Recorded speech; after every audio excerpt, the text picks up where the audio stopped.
Audio Jungle.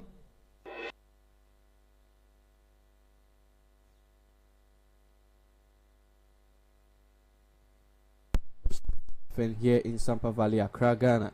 We bring you the most compelling, accurate news from our world around you. Our goal is to keep you informed and abreast with information surrounding you. Thank you for joining us this morning. Do not change your dial. Stay tuned. This news segment is proudly sponsored by the International Version Church and Aliga Kitchen Craft and Floral Institute. Now to the headlines. The transition of power reflects Ghana's commitment to democratic principles, says President Akufo-Addo. No official vehicle shall be acquired by appointees of the current administration, says the government. President-elect His Excellency John Dramani Mahama receives congratulations note from the State and Knights of Malta. Ken Kranche suffers another defeat as Supreme Court dismisses suit against OSP. NDC supporters arrest 4 persons allegedly caught stealing Agenda 111 materials. A Futu NDC vice chairman reported missing since Saturday, December 7th. International news headlines. Dozens of civilians killed in 2 days of intense fighting in Sudan. Migrant boat pilot loses bid to appeal centers. Business headline news. Tap Send resumes operations in Ghana. Vegetable sales prohibited in the western region due to cholera outbreak. Sport headlines. Akwesi Appiah leaves door open for Black Stars return. Ghana footballer found dead in his room 6 months after mother's passing. Entertainment headlines. Put your trust in God. Diana Samuel consoles NPP supporters after the defeat in 2024 elections. God is good. Don Dumelo reflects on intense online trolls after 2020 election defeat. Now to the main news. Audio Jungle.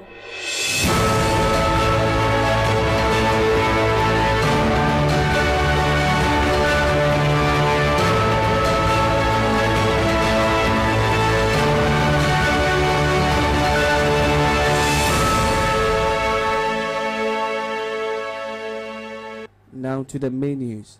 The President of Ghana, His Excellency Nana Addo Dankwa Akufo-Addo, has urged the Joint Transition Team to approach the task with collaboration and transparency.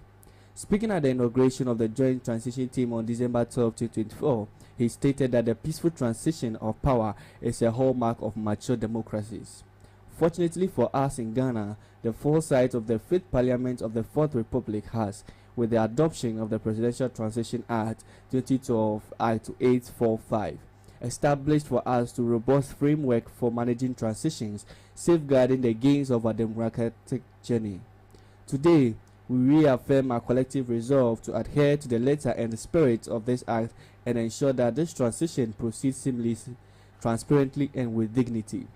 He noted, the President further indicated that the role of the team goes beyond administrative as it's deeply patriotic. The act makes provision at the instigation of the transition team for the formation of disciplinary committees to address specific aspects of the transition process as it deems. It's obvious that the role of this team is not simply administrative, it is deeply patriotic, says His Excellency the President of Ghana, Nana Addo Dankwa Akufo-Addo.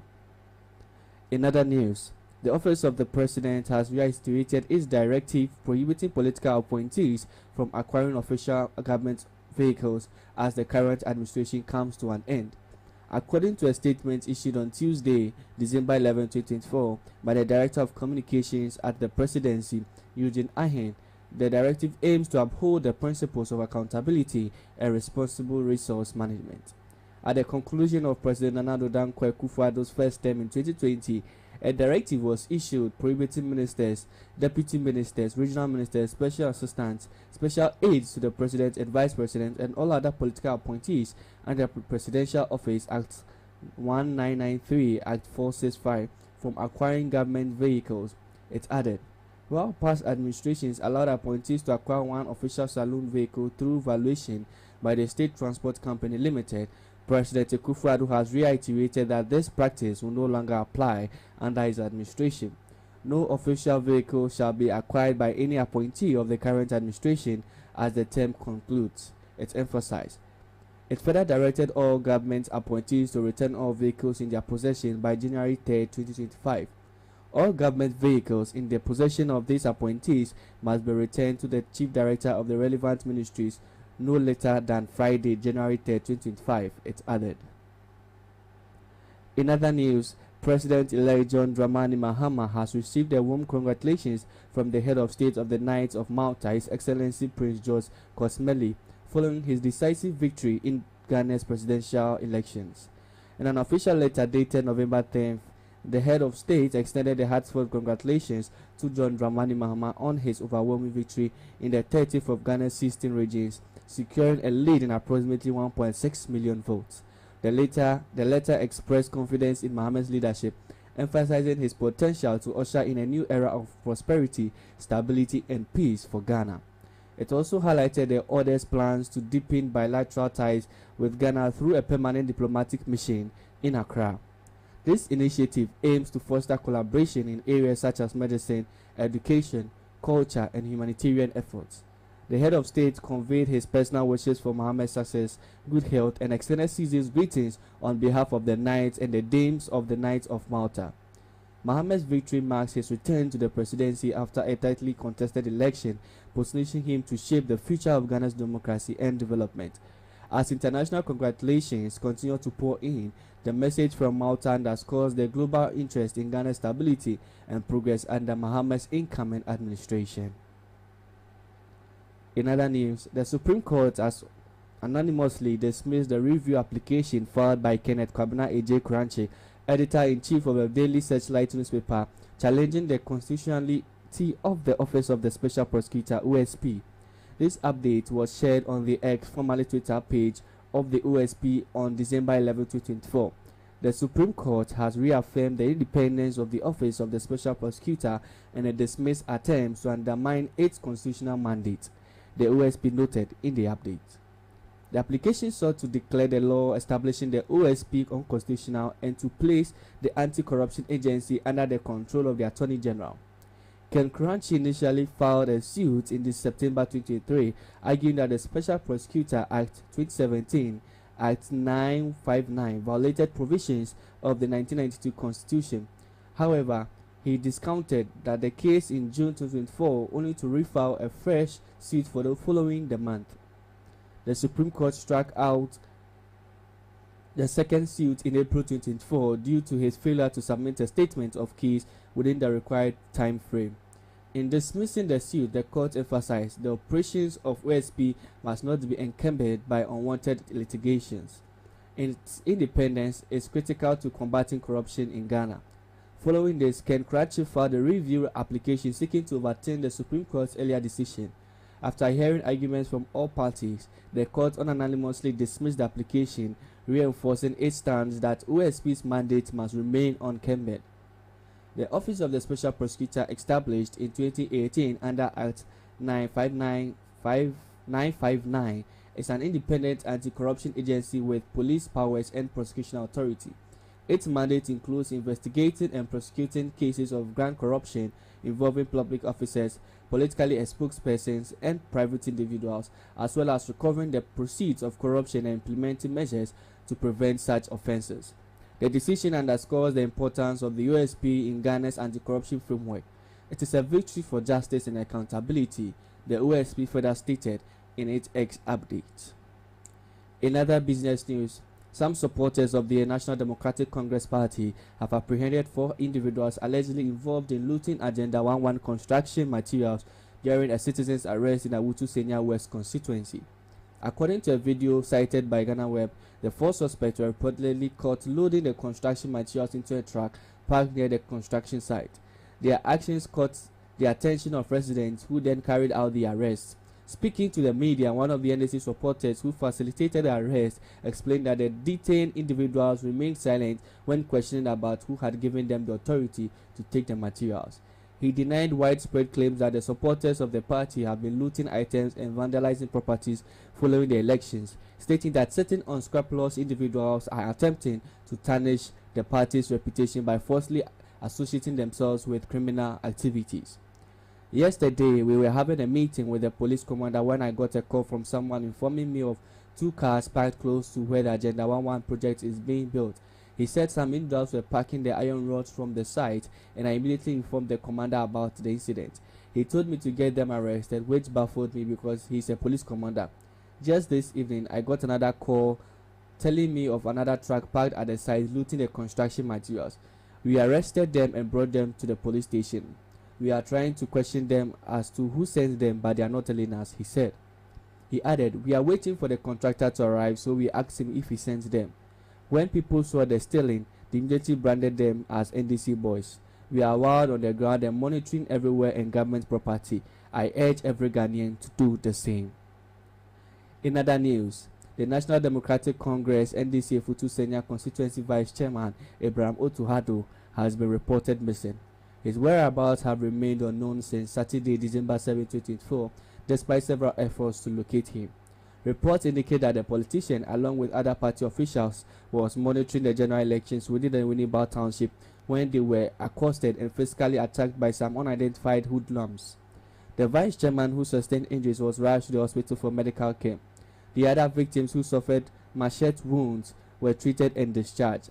According to TV3 Central Regional Correspondent Akwesi Ado, information suggests that while the vice chairman was receiving medical attention at the hospital, he was attacked again by the hoodlums who took him out of the health facility. He has not been seen since then. The Futu NDC constituency branch has consistently urged the Winneba Divisional Police Command to investigate the case and ensure that the perpetrators are brought to justice. To international news. Audio Jungle.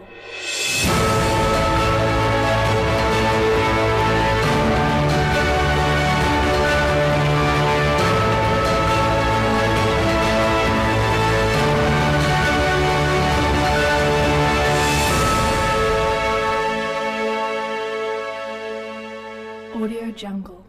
Moving on to the international news. Dozens of people have been killed over 2 days in the Sudan as fighting between the army and the paramilitary group Rapid Support Forces (RSF) intensifies, according to officials, activists, and rights groups. The 20th month conflict, which has killed tens of thousands, has become increasingly bloody, with the army stepping up air attacks in areas under the RSF control and the paramilitary forces staging raids and carrying out intense artillery strikes. On Monday, an air attack on a Bazi market in the town of Kabikanya, a town about 180 kilometers west of North Darfur's capital El Fasher, currently surrounded by the RSF, killed more than 100 people and wounded hundreds, including women and children, according to rights group emergency lawyers. The army denied responsibility for the attack, insisting that it had the right to target any location used by the RSF for military purposes, according to the Reuters news agency. There was no immediate comment from the RSF. On Tuesday, the RSF aimed heavily artillery fire at the army control sector of Omdurman, a city across the Nile from Khartoum that forms part of Sudan's wider capital, according to residents. State-aligned Khartoum Governor Othman Hamza reported that at least 65 people had been killed and hundreds wounded. According to Hamza, who called the attack a massacre, attributing to it the most terrorist militia, a shell hit a passenger bus and killed everyone on board and turned 22 people into body parts.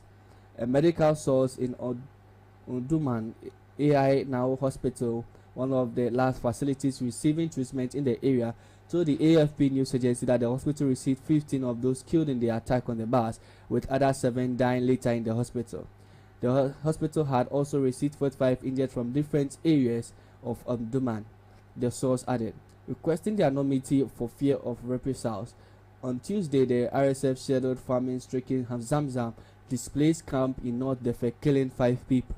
According to civil society group in the Darfur General Coordination of Camps for Displaced and Refugees. Emergency lawyers also reported 6 people were killed in North Kofudan state when a drone that had crashed on November 26 exploded.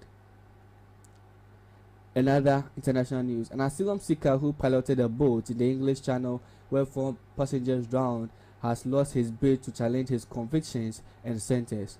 Ibrahim Ba was convicted of manslaughter and of facilitating a breach of UK immigration law and sentenced to 9.5 years detention in February after steering the dingy in an attempted crossing on 14 December 2022. During a retrial at Canterbury Crown Court, Barr said smugglers threatened to kill him if he did not drive the boat, but the prosecution said he was not telling the truth. At the Court of Appeal earlier, the Lady Chief Justice Baroness Carr argued Richard Thomas Casey for Barr previously described his trial as touching a highly politicized issue which gives rise to very strong feelings. Joint Endeavour jurors heard the home-built, low-quality, inflatable dinghy should have had no more than 20 people on board, but carried about 45 people in the English Channel that night. Mr. Thomas told the Court of Appeal it had been a joint endeavour to travel to the UK. He said the passengers made the journey knowing the risks involved. To business news. Audio Jungle.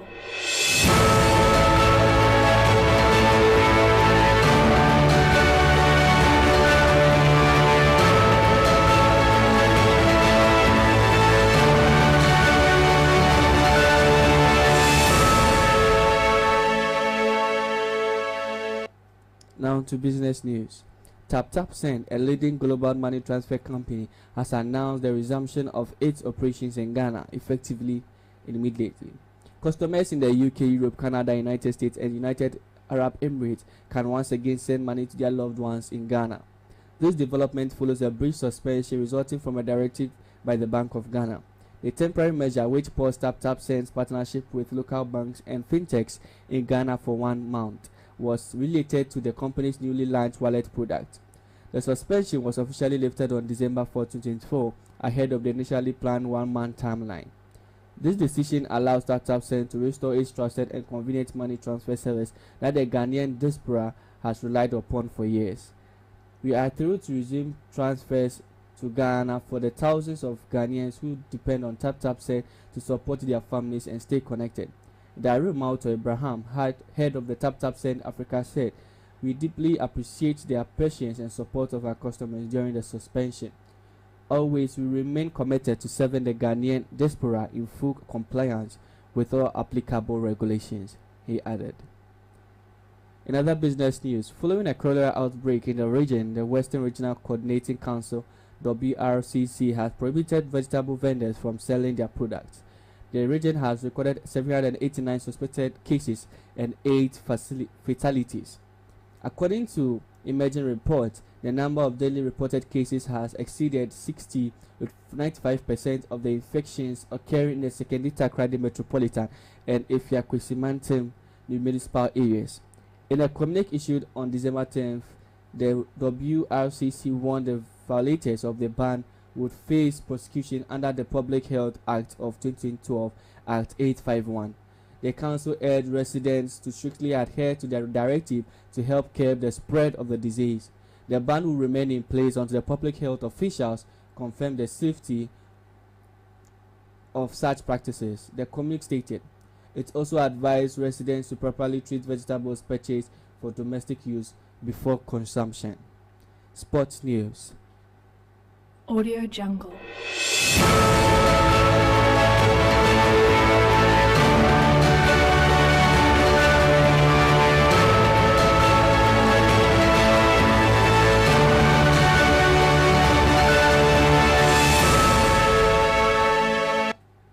Now to sports news. The former head of coach of Ghana, James Akwesi Appiah, has not ruled out a return to the Ghana national team despite being relieved of the job twice. Appiah first served as the team's head of coach from 2012 to 2014, becoming the first Ghanaian coach to qualify for the World Cup. He returned for a second stint between 2017 and 2020.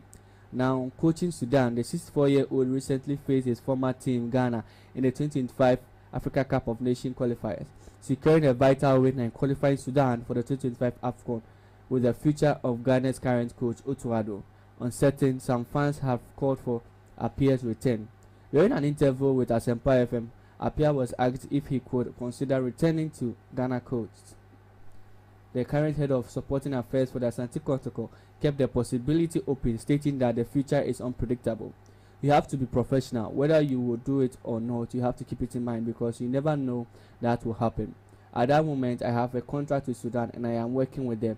As a professional, you don't jump into conclusions because you never know what the future holds. He said, Appiah's tenure with Ghana included a 4th place finish in the 2012 and 2013 AFCON tournament.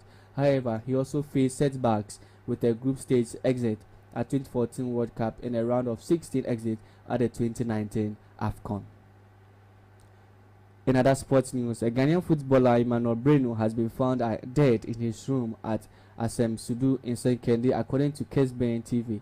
KSBN reported that the former football player was discovered dead on Tuesday, December 10, 2024. The report further indicates that Breno had been suffering from trauma following the loss of his mother, who passed away 6 months ago. The player was reportedly dispirited and depressed until his passing on Tuesday morning at Asama Mesudo. Emmanuel Breno previously played for the Tekredi-based Division 2 side Samisetek FC in Sekendi Takradi. His unfortunate passing adds to the growing number of Ghanaian sports personalities who have died in 2024. To entertainment news. Audio Jungle.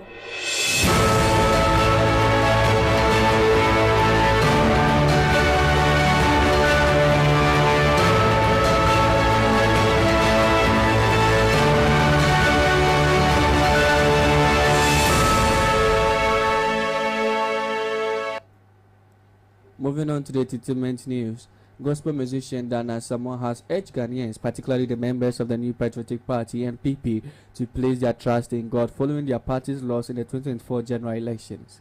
Speaking on Angel FM, Dana Samoa said she remains unmoved despite the party's defeat, urging the other party members to do the same. If you win or lose the election, try as much as possible to put your trust in God. By His grace, nothing will shake us because it is still possible and it's still NPP. She said, all I want to tell you this morning is to put your trust in God. Anytime I lost, I became stronger because I knew that God is not a one-way being, she stated. She also encouraged members of the National Democratic Congress to focus on hard work and not to solely place their hope in the success of their political party. I also want to tell those whose party is in power to put their hope in Christ and work hard. If you put all your trust in your party and you will remain inactive, and before you know, you'll find yourself in a position you won't receive the favor of men. However, when God's favor is upon you, you will receive His mercy. As long as we are alive, we will eat from both sides, she added. In other entertainment news, the parliamentary-elect John Dumelo, member of the parliament-elect for Yawaso West Wogon, has reflected on the harsh social media criticism he faced after his loss in 2020 general election. In a post shared on X on December 11, 2024, Dumelo acknowledged that had he not won in the just ended 24 elections, he would likely be facing another wave of online trolling. By now, boys would be trolling me on Twitter that I've lost again. God is good, pow, he wrote. The MP-elect also credited the social media backlash for motivating him to work harder towards his goals. John K. can never win Ayawaso. Ayawaso is MPP's stronghold. Go to voter and contest, and Mr. Bottom-up approach. This statement pushed me to work smarter and win the seat. Handling trolling well can lead to success, he added. The actor-cum politicians contested the Ayawaso West Wagon to sit on the ticket of NDC and secured a landslide victory over incumbent Lady Asiram Ahausa. Dumelo's victory marks a significant political shift in the constituency, which has long been considered as a stronghold of the MPP. His win unseated Lady Asiram Ahausa, paving the way for him to represent the constituency in the 9th Parliament. Dear listeners, this is the end of today's news and was presented by your own presenter Sebastian Boaz, aka The Morning Man. This news segment was proudly sponsored by International Vision Church and Allegra Kitchen Crafts and Floral Institute. To sponsor this news segment, kindly contact 024 519 3706, 024 519 3706. You can also reach us on 050 302 7765, 050 302 7765, or you can contact 0244 577 335, 0244 577 335. Catch you same time tomorrow here on Vision Live Radio. Thank you for joining us this morning and have a wonderful day.